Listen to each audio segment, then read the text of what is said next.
न इधर न उधर, सीधे मुद्दे पर नजर। और क्या है आज की खबर, आप देखना शुरू कर चुके हैं न्यूज 18 पुनीत के साथ। डोनाल्ड ट्रंप अब सऊदी अरब के दौरे पर है। अब उसके बाद दूसरी तरफ भी जाना है, यूएई भी जाएंगे, वो कतर भी जाने का उनका प्रोग्राम है। 4 दिनों का उनका दौरा है।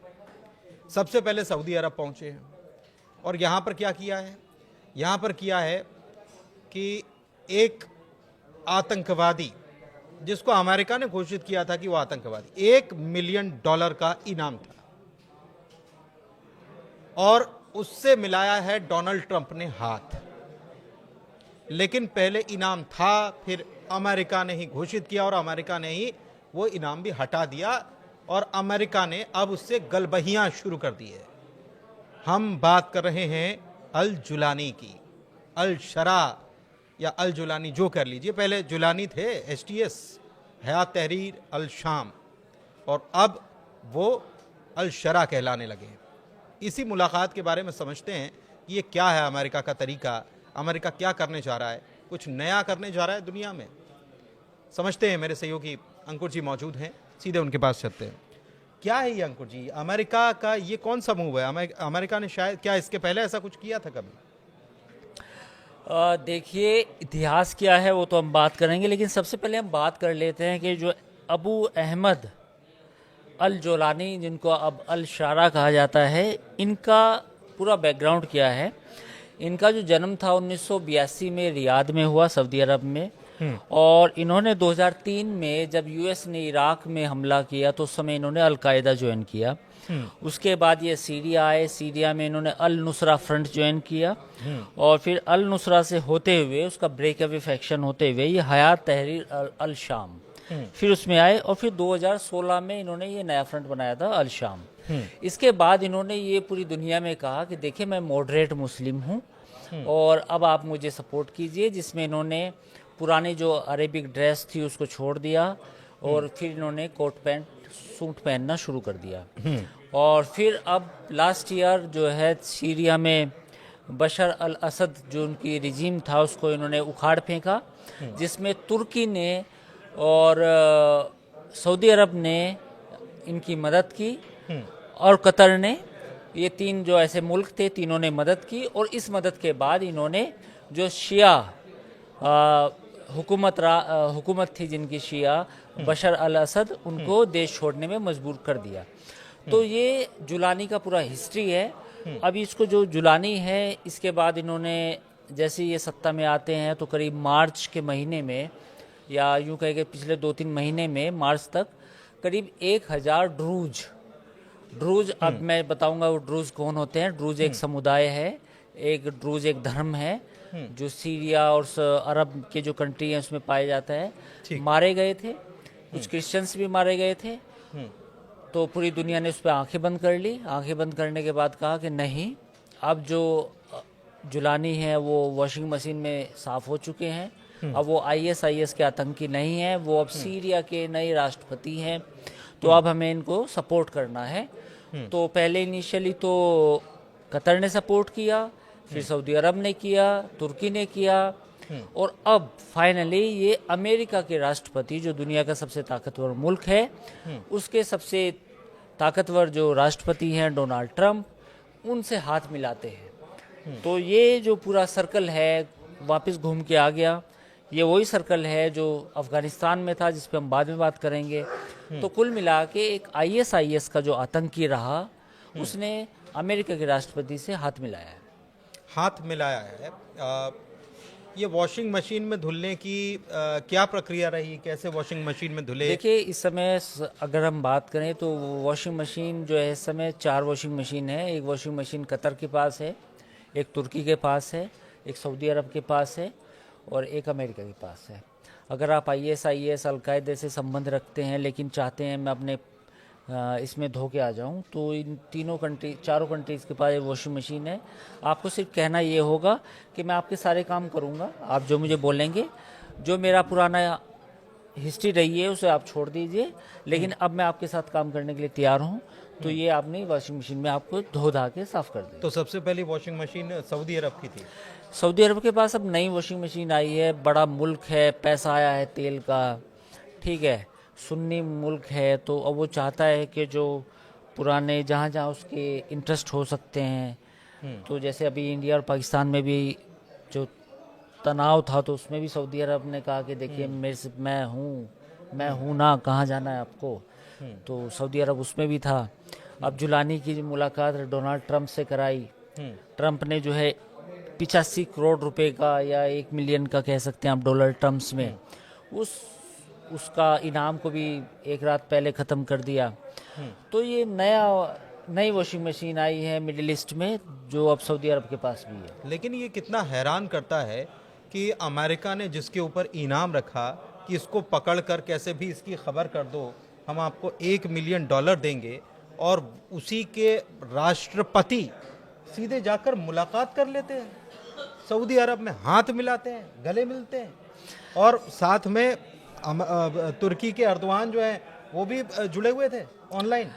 बेसिकली देखिए, अगर दर्शक कुछ समझना चाहें, अगर जियो पॉलिटिक्स को समझना चाहें, तो उसे ऐसे समझे कि अगर मेरे फायदे का है, खास तौर पे वेस्ट के, अमेरिका के, तो वो चाहे आईएस का बंदा क्यों ना हो, वो अलकायदा का बंदा क्यों ना हो, वो हमारा है। और अगर वो हमारे खिलाफ है, हमारी मुखालफत कर रहा है, तो फिर जो है हम उसको आतंकवादी कह देंगे, उसको यूएन डेजिग्नेटेड टेररिस्ट कह देंगे। तो ये अमेरिका की पॉलिसी आज की नहीं है, ये पॉलिसी तब की है जब अफ़गानिस्तान में तालिबान आए थे। तालिबान से पहले इन्होंने लड़ाई की जब 9/11 हुआ, और बाद में इन्होंने दोस्ती की। आज तालिबान अफ़गानिस्तान में सत्ता में है, आज वहाँ बच्चियों को स्कूल नहीं भेजा जा रहा। तो आज किसी भी वेस्ट के किसी भी कंट्री में कोई एहतजाज नहीं हो रहा, कोई विरोध प्रदर्शन नहीं हो रहा, अमेरिका चुप बैठा है, लाखों हजारों अफ़गान बच्चियाँ स्कूल नहीं जाती, तब किसी को परवाह नहीं है कि दुनिया कहाँ जा रही है। ये एक चीज़ और है, हुती इसको लड़ाके हैं, विद्रोही हैं, उनको आतंकवादी घोषित कर दो, हमास को आतंकवादी घोषित कर दो, हिजबुल्लाह को आतंकवादी घोषित कर दो, ये सब अमेरिका और कुछ लोगों ने मिलकर ये तय कर रखा है। लेकिन एक चीज़ है इसमें, इस रीजन की, मिडिल ईस्ट के रीजन की बात करें, और ये जो हुआ है, ये हाथ मिलाना और दोस्ती प्रगाढ़ता, ये सब जो हुआ है, इजराइल को बुरा नहीं लग रहा? बिल्कुल, इजराइल की, मुझे लगता है कि इजराइल अपनी जगह सही है। इजराइल की आज कोई गलती नहीं निकाली जा सकती। इजराइल ने कहा है कि जुलानी का अल नुसरा फ्रंट हो, या अल शाम हो, या हमास हो, या मुस्लिम ब्रदरहुड हो, ये सब एक है। इस मामले में आप उनसे इख्तिलाफ रखते हो, आप उनकी राय से इजराइल को पसंद भी ना करते हो, पर इजराइल की पॉलिसी क्लियर है। या तो इधर है या उधर है, या इधर है उधर है। अमेरिका का क्या है, आप देखिए ना, कल जिस अलकायदा ISIS को कहा कि भैया ये तो आतंकवादी संगठन है, तो आज ISIS से जुड़ा हुआ व्यक्ति जिसका नाम जुलानी है, जो अब सीरिया का नया राष्ट्रपति है, जिसकी समझ ही वैसी है, जिसका काम करने का तरीका भी ऐसा जिसने होगा। पूरे जीवन में वो यही किया। 2003 में वो अलकायदा ज्वाइन किया था, 2003 में, और उसकी डेट ऑफ बर्थ 1982 है, यानी कि वो सिर्फ 22 साल का था, 21 साल का था। तो उसकी रगों में ये सब सारी चीजें। उसने कौन सी यूनिवर्सिटी से पढ़ाई की है, आप मुझे ये बताइए। वो तो जब 21 साल का था उसने तो अलकायदा ज्वाइन कर लिया था। उसकी पूरा जीवन 20 साल का जो इतिहास है, वो 20 साल का इतिहास पूरी लड़ाई का है, और आज वो वॉशिंग मशीन में धुल के ऐसे आ गया कि आप उसके साथ हाथ मिला रहे हैं। अमेरिका का ये फैसला इजराइल को तो जाहिर तौर पर नहीं आ रहा होगा, या अगर क्षेत्रीय दृष्टिकोण से देखें तो सीरिया और इजराइल जो है वो आपस में सीमाएं तो साझा करते हैं, तो वहां पर फायदा इजराइल को है? नहीं, इजराइल का और सीरिया की सीमा नहीं है, बहुत सारी चीज़ें हैं। ये सीरिया का एक बड़ा इलाका है गोलन हाइट्स, पानी वाला इलाका। नहीं, पहाड़ वाला इलाका। हाँ, तो ऊपर पानी भी है वहाँ, हाँ, ऊपर पानी में झील भी है, और वो उसी को वो स्ट्रेटेजिक इलाका है, वो ऊंचाई पे है, वहाँ से आप काफ़ी दूर तक आप अपना सर्विलांस भी निगरानी कर सकते हैं। तो जो गोलन हाइट है, इजराइल का फिलहाल उस पर कब्जा है, वो इजराइल का भी हिस्सा मानता है। तो उस गोलन हाइट में ड्रूज पॉपुलेशन रहती है, ड्रूज बोलते हैं उनको। ड्रूज बेसिकली वहाँ का स्थानीय समुदाय है, जो इस्लाम से उसकी रूट्स कहीं ना कहीं मैच करती है, पर वो डिफरेंट है, वो मोनोलिथिकल और रिलीजन है। तो ये जो सुन्नी ग्रुप्स हैं ये ड्रूज पे भी हमला करते हैं। अच्छा। तो जब ये अल गोला इसकी गोलानी की सरकार आई, जुलानी की सरकार आई, तो जुलानी की फौज ने ड्रूज को भी निशाना बनाने की कोशिश की, तो इसराइल ने बमबारी की। इसराइल का कहना ये है कि जो सीरिया की ड्रूज पॉपुलेशन है जो करीब 7 से 8 लाख के बीच में है, इसने साफ तौर पे जुलानी को चेतावनी दे रखी है कि अगर आपने ड्रूज पॉपुलेशन के साथ कुछ किया तो हम आपको छोड़ेंगे नहीं। ये इसराइल का कहना है। तो पॉइंट यही है, पॉइंट ये है कि एक तो स्ट्रेटजिक लोकेशन से हैं कुछ इसराइल की जो चाहता है कि वे प्रोटेक्ट हो, उनमें कोई दिक्कत ना हो, और दूसरी सीरिया की ड्रूज पॉपुलेशन उनकी भी प्रोटेक्शन चाहता है। इसराइल का कहना ये है कि ये भी ऐतिहासिक पुरानी पॉपुलेशन है, धर्म है, मजहब को मानने वाले लोग हैं, इनकी जो संस्कृति है Extinct ना हो जाए। हाँ, ये गायब ना हो जाए, इनकी संस्कृति की प्रोटेक्शन होनी चाहिए। तो एक ये है मसला। एक चीज़ और कि सीरिया जिसके पास मुझे याद है आपकी हमारी पहले बात हो रही थी, आपने ही बताया था कि वहाँ जाके कोई भी बम गिरा दे कोई खबर नहीं, कुछ मतलब ऐसी स्थिति है कि सीरिया केवल नाम का मुल्क है, सुरक्षा के नाम पर वहाँ कुछ भी नहीं है। एक चीज़ और कि पहले रूस की पपेट बना हुआ था, अब अमेरिका की पपेट बन जाएगा। बिल्कुल, आपने सही सवाल, बिल्कुल सवाल खड़ा किया। खुद का अभी बशर अल असद शिया थे, उनको ईरान की सपोर्ट हासिल थी, ईरान की वजह से रशिया की सपोर्ट हासिल थी, और जुलानी जो है सुन्नी है, इनको सऊदी अरब की सपोर्ट हासिल है, तुर्की की सपोर्ट हासिल है, कतर की सपोर्ट हासिल है, और फिर फाइनली अमेरिका की सपोर्ट हासिल है। तो पहले जो सीरिया था वो शिया जो रिजीम था उनका फुटबॉल था, अब ये जो सुन्नी सरकार आई अब इनकी फुटबॉल बनेगा।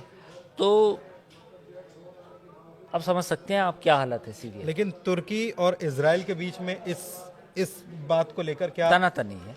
तनातनी? हाँ बिल्कुल, तुर्की भी इस पूरे रीजन में तो चाहता है नया कि उम्मा उसी बनना का खेल चाहता है। चले। बिल्कुल, वो चाहता है कि हम नए लीडर हैं, लेकिन कहीं ना कहीं फिर लगता है कि सऊदी अरब का भी को लगता है कि यार हम भी तो है ना कुछ। तो तुर्की सऊदी अरब ये दोनों में आपस में ये भी कंपटीशन भी चलता है कि कौन सुन्नी मुस्लिम वर्ल्ड का हीरो बनेगा। तो तुर्की का ये चलता रहता है, लेकिन इसराइल वहाँ पूरा बैलेंसिंग करता है। अगर आप पूरी मिडिल ईस्ट को देखें तो इसराइल का मुल्क का होना वहाँ वो पूरा बैलेंस आउट भी करता है इनको सबको। लेकिन इसराइल को ये अंदर ही अंदर कोई भी पसंद तो नहीं करता है। नहीं, बिल्कुल इसराइल खुद ही ने पसंद नहीं करता। लेकिन इसमें एक बात है, जुलानी के साथ जब हाथ मिलाया डोनाल्ड ट्रंप ने, तो डोनाल्ड ट्रंप ने जुलानी को ये भी कहा कि आप अब्राहम अकॉर्ड भी एक्सेप्ट करो। अब ये सोच मैं बताता हूँ। अब सवाल ये है कि क्या जुलानी अब्राहम अकॉर्ड एक्सेप्ट करेगा। अब्राहम अकॉर्ड बेसिकली एक समझौता था, अमेरिका ने लागू किया था 2020 में, कि जो मिडिल ईस्ट के कंट्री हैं खासतौर पर सुन्नी, उनके और इजराइल के संबंध बेहतर हो। और ये प्रॉफिट अब्राहम से लिया गया, इब्राहिम से लिया गया है। इब्राहिम कह लीजिए प्रॉफिट, या उसमें हिब्रू में अब्राहम है उनका नाम, तो ये वहाँ से लिया गया है।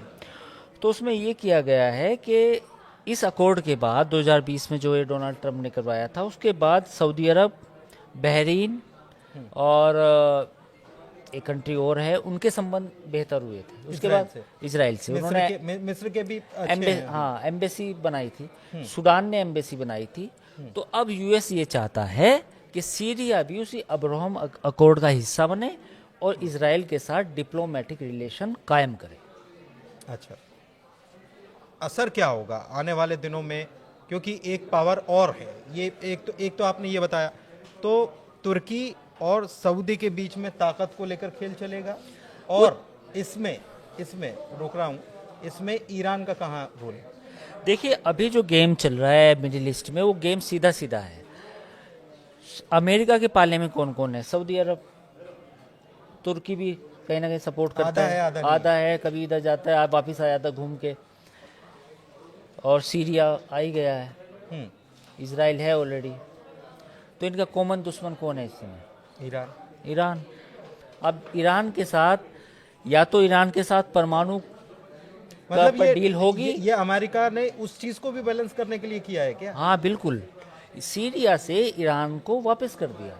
तो वापस करने के बाद वहाँ पे एक सुन्नी गवर्नमेंट लगाई गई। वो आदमी सऊदी अरब का है। जुलानी जो हैं, जो राष्ट्रपति हैं, वो सऊदी, उनको पूरा बैकिंग है सऊदी अरब की, उन्हें टर्की की बैकिंग है।